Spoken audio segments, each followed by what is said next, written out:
வணக்க நண்பர்களே, இந்த பதிவில் நம்ம என்ன பார்க்க போகிறோம் அப்படின்னா 9ஆம் வகுப்பில் இயல் 8ல் இருக்கக்கூடிய ஒரு துணைப்பாடம் தான் பார்க்க போகிறோம். மகனுக்கு எழுதிய கடிதம் அப்படின்ற துணைப்பாடம் பார்க்க போகிறோம். முத்துக்குமார் அவர்கள் தன்னுடைய மகனுக்காக கடிதம் எழுதுகிற மாதிரி இந்த பாடத்தில் கொடுத்துருப்பாங்க. இது துணைப்பாடம் தான் சார் பார்க்கணுமா அப்படின்னா டெஃபினட்டாக பார்த்து தான் ஆகணும். ரீசன் என்ன அப்படின்னா, நமக்கு பகுதியில் தமிழறிஞர்களும் தமிழ் தொண்டும் அந்த பகுதியில் தமிழில் கடித இலக்கியம் அப்படின்ற ஒரு டாபிக் கொடுத்துருக்காங்க சிலபஸில். அந்த வகையில் மகனுக்கு எழுதிய கடிதம் அப்படின்ற ஹெட்டிங்கில் இந்த முத்துக்குமார் அவர்களுடைய குறிப்புகள் ஒரு சில குறிப்புகள் எக்ஸாம் ரிலேட்டடாக மட்டும் நம்ம பார்த்தா போதுமானது. சரிங்களா? ஃபுல்லாக படிக்கணுன்ற அவசியம் கிடையாது. சரிங்களா? இப்போ ஃபஸ்ட் பேஜில் இங்கே வாங்க. தம் மக்கள் மெய்த்தீண்டல் உயிருக்கு இன்பம் அப்படின்னு சொன்னது வள்ளுவர் அவர்கள். சரிங்களா? அப்போ எப்படி கேட்கலாம்னா, தம் மக்கள் மெய்த்தீண்டல் உயிருக்கு இன்பம், இந்த பாடல் வரிகளுடைய ஆசிரியர் இல்லை எந்த நூல் அப்படின்னு கேட்கலாம். திருக்குறள், வள்ளுவர். சரிங்களா? தம் மக்கள் மெய்த்தீண்டல் உயிருக்கு இன்பம் அப்படின்னு கொடுத்துருக்கக்கூடிய வரிகள். சரிங்களா? அதாவது நூல் திருக்குறள், ஆசிரியர் திருவள்ளுவர். சரிங்களா? அவ்வளோதான். அதுக்கடுத்து இந்த பேஜ் வாங்க. இந்த நெக்ஸ்ட் பேஜில் லெஃப்ட் ஹேண்ட் சைடில் எதுவும் கிடையாது. ஜஸ்ட்டு இது ஒரு கிளான்ஸ் பார்த்துங்க. அதாவது அவருடைய மகனுக்கு அவர் சொல்லுவார், என்னுடைய ஆகாய விமானத்தை அண்ணாந்து பார்த்தார் உன் தாத்தா. ஆகாய விமானத்தை அண்ணாந்து பார்த்தார். 57 வயசில் தான் அவர் அமர்ந்தார் அதில் விமானத்தில். நான் 27 வயசில் அமர்ந்தேன், ஆனால் நீ 6 மாதம் குழந்தையாக இருக்க போகிறே அமர்ந்துட்ட அப்படின்னு இருக்காரு. ஜஸ்ட்டு தெரிஞ்சுங்க, எக்ஸாம் பாயிண்ட் ஆஃப் வியூ தேவையில்லை. அதுக்கடுத்து தெரிந்து தெளிவோம்னு பாருங்கள். அதாவது கைபேசி, இப்போ மொபைல் ஃபோன் வர்றதுனால நம்ம என்ன பண்ணுறோம் அப்படின்னா, மெசேஜ் மூலமாக நம்ம தகவல் பரிமாறிக்கிறோம். ஆனால் அது பிஃபோர்லாம் பார்த்திங்க அப்படின்னா லெட்டர் போடுவாங்க. அந்த லெட்டர் பார்த்திங்கன்னா 4 நாள் கழிச்சு தான் போய் சேரும். இப்போ மெசேஜ் போட்ட உடனே அப்படியே நமக்கு என்ன ஆகுது, ரீச் ஆகுது. ஸோ அப்படின்னு சொல்கிறாங்க. அதனால் இந்த ஃபோன் மூலமாக மெசேஜ் அனுப்புறதுனால இந்த கடிதம் எழுதுகிற பழக்கமே போயிடுச்சு. பிஃபோர்லாம் பார்த்திங்க அப்படின்னா இந்த வரலாறுகளையும் இலக்கியங்களையும் கடிதம் மூலமாகவே பரிமாறிக்கிட்டாங்களாம். வரலாறுகளையும் இலக்கியத்தையும். சரிங்களா? கடித வடிவில் புதினங்களும் எழுதுனாங்க அப்படின்றாங்க. புதினம் அப்படின்னா நாவல்னு அர்த்தம். சரிங்களா? கரெக்டு தமிழ் வேர்டு புதினம். சரிங்களா? அப்போ கடித வடிவில் புதினங்களும் எழுதுனாங்க அப்படின்னு அர்த்தம். இப்போ கடிதம்லாம் இல்லாதனால இந்த வரலாறுகளை இலக்கியங்கள்லாம் என்ன பண்ண முடியல, பரிமாற முடியல. அப்போ பரிமாறிக்கிட்டாங்க. வரலாறுகளை இலக்கியங்களும் கடிதம் மூலமாகவே பரிமாறிக்கிட்டாங்க அப்படின்றாங்க. அந்த தகவல்கள் தெரிஞ்சிருந்திருக்காங்க. தாகூர், நேரு, டிகேசி, வள்ளிக்கண்ணன், அண்ணா, மூவா, அழகிரிசாமி, ராஜநாராயணன் இவங்கெல்லாம் கடித வடிவில் இலக்கியங்களை படிச்சிருக்காங்க. அதாவது இலக்கியங்களை எழுதியிருக்காங்க. அது கடிதம் எழுதுகிற மாதிரி இலக்கியங்கள் எழுதியிருக்காங்க அப்படின்றாங்க. யார் அப்படின்னு பார்த்தீங்கன்னா, தாகூர், நேரு, டிகேசி, வள்ளிக்கண்ணன், அண்ணா, மூவா, அழகிரிசாமி, ராஜநாராயணன். சரிங்களா? கீரா அப்படின்னு சொல்லுவோம். ராஜ நாராயணன். ஓகேங்களா? அவ்வளோதான். இந்த பேஜில் அவ்வளோதான் தகவல். அடுத்த பேஜ் பாருங்கள். இந்த பேஜ் வாங்க. அவ்வளோதான், முடிஞ்சிடும் இது பாடம். தூர் அப்படின்ற டாபிக் கொடுத்துருக்காங்க. முத்துக்குமார் அவர்கள் எழுதியது. இதில் லாஸ்ட்டாக ஒரு டச் பாயிண்ட் கொடுத்துருப்பாங்க. ஸோ என்ன அப்படின்றத பாருங்கள். அதாவது வேப்பம் பூ மிதக்கும் எங்கள் வீட்டு கிணற்றில் தூர் வாரும் உற்சவம் வருடத்திற்கு ஒரு முறை விசேஷமாக நடக்கும். அதாவது அவங்க கிணறு இருந்திருக்கு, அந்த கிணத்துல வேப்பம் பூ மிதக்க இருக்கான். அந்த கிணத்தை வருஷத்துக்கு ஒரு முறை தூர் வாருவாங்களாம். ஆழ் நீருக்குள்ள அப்பா முங்க அதிசயங்கள் மேலே வரும். அந்த நீருக்குள்ளே தூர்வாரத்துக்காக அப்பா உள்ள அந்த நீருக்குள்ளே முழுகுவாராம். இது எழுதுந்து முத்துக்குமார். அதனால் பார்க்குறோம். கொட்டாங்குச்சி, கோலி, கரண்டி, கட்டையோடு உள்விழுந்த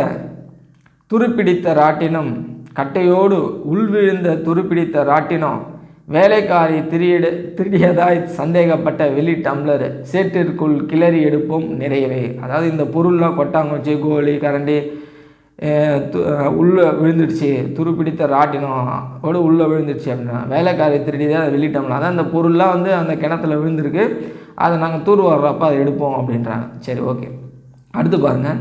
சேருடா வேணா அம்மா அதட்டுவாள் என்றாலும் சந்தோஷம் கலைக்க யாருக்கு மனம் வரும். ஆமாம், அந்த சேத்துல சேரு அப்படின்னா அம்மா அதட்டுவாங்க. ஆனால் நாங்களாம் அந்த சேத்துல விளையாடிட்டுருப்போம் அப்படின்றாரு. குழந்தைங்க விளையாடுவாங்களே சேத்துல, அது மாதிரி அவங்க அம்மா அதட்டிருக்காங்க.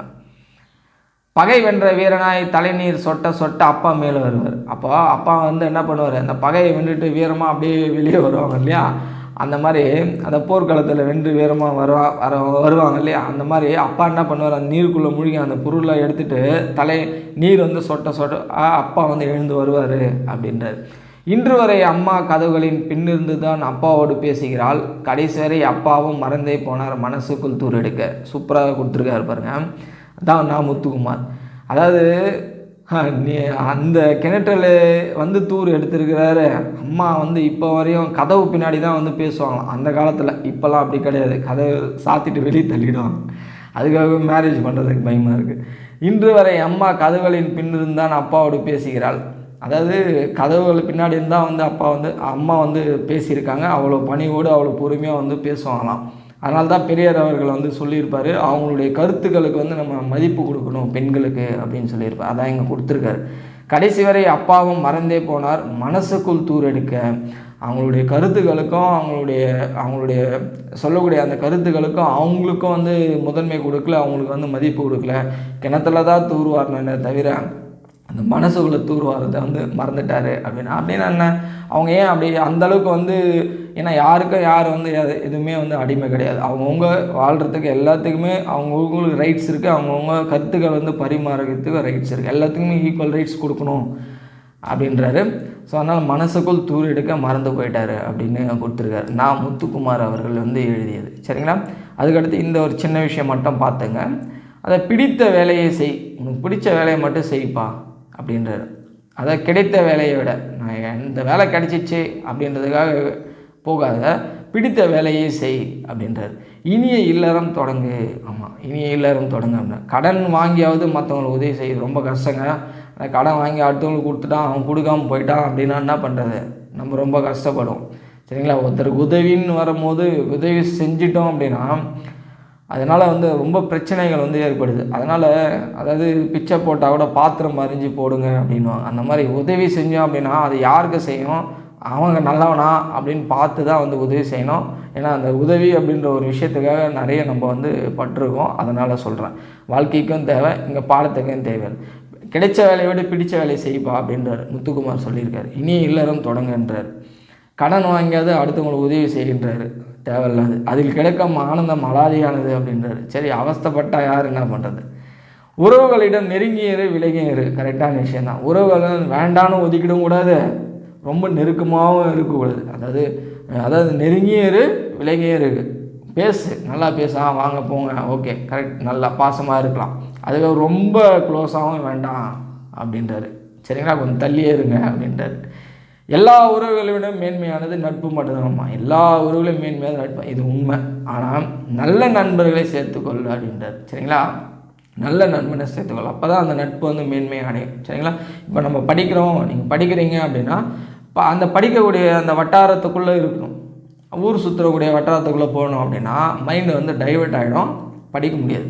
அப்போ அந்த படிக்கக்கூடிய வட்டாரத்துக்குள்ளே இருக்கணும். அந்த படிக்கக்கூடிய வட்டாரத்துக்குள்ளவே சின்சியராக படிப்பான் ஒரு சிலர்லாம். ஒரு சிலர் டைம் பாஸ் படிக்கிற மாதிரி படிச்சுட்டு என்ன பண்ணுவான், அதுக்கப்புறம் இருக்கிற ஒர்க்கை பார்த்துட்டு கதை பேசிட்டு அப்படியே சுற்றிட்டு இருப்பான். அந்த மாதிரி இல்லாமல் ரிலாக்ஸ் ஆகலாம், ஆனால் அந்த நம்மளுடைய ஒர்க்கை கடமையில் வந்து கரெக்டாக இருக்கணும் அப்படின்னு சொல்லுவாங்க. சரிங்களா? அந்த மாதிரி நல்ல நண்பர்களை சேர்த்துக்கொள்ள, அப்போ தான் அவங்களுடைய வாழ்க்கை வந்து மேன்மை அடையும் அப்படின்னு சொல்லியிருக்காரு. அவ்வளோதான், முடிச்சாச்சு கிளாஸு. அவ்வளோதான் இந்த லெசனு. அதுக்கு அடுத்த ஏழு வந்து பார்த்திங்க அப்படின்னா அடுத்த பதிவில் வந்து பார்க்கலாம். சரிங்களா? இது சிலபஸில் தமிழில் கடித இலக்கியம் அப்படின்ற சிலபஸில் இருந்ததுனால இதை நம்ம கொஞ்சம் பார்த்தோம். சரிங்களா? ஓகே, நன்றி.